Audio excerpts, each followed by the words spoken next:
Dostlar, görürsünüz, Batabat gölündəyik. Batabatın dağlarına bax. Hələ qar var. Bax. O dağları yaxınlaşdır bir dənə. Bu dağları yaxınlaşdır. Gördünüz, bax dağlara bax. Dağları gördünüz, dağları. Bax bu da bizim Batabat gölü. Bax görürsünüz baxın. Görürsünüz Naxçıvanın gözəlliyinə baxın. Bir Naxçıvanın dağlarına bax.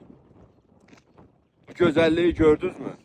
Bu günləri Batabat gölünün kənarından Naxçıvanı seyr edirik. Naxçıvan igidlər yurdudur. Naxçıvanlar, şairlər, alimlər, ziyalılar yurdudur. Naxçıvanın bu gözəl təbiəti əlbəttə təbiətə baxdıqca insan doymur.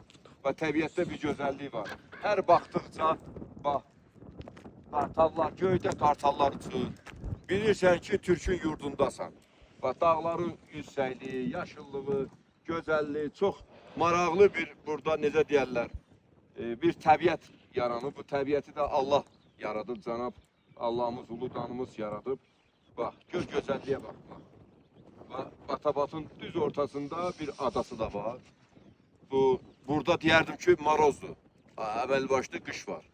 Maroz var. Bu çox gözəl bir yerdəyik. Naxçıvan diyarındayıq. Naxçıvan yurdundayıq. Naxçıvan elindəyik.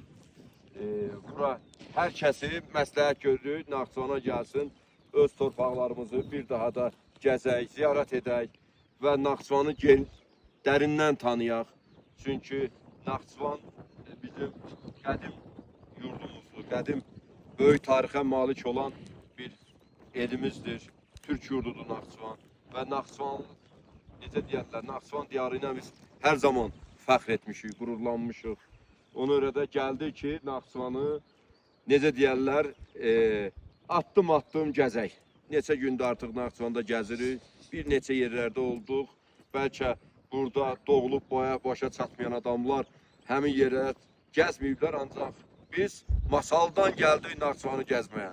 Çünki Naxçıvan bizim yurdumuzdur, elimizdir, obamızdır, vətənimizdir. Buradan eşq olsun bütün Türk dünyasına.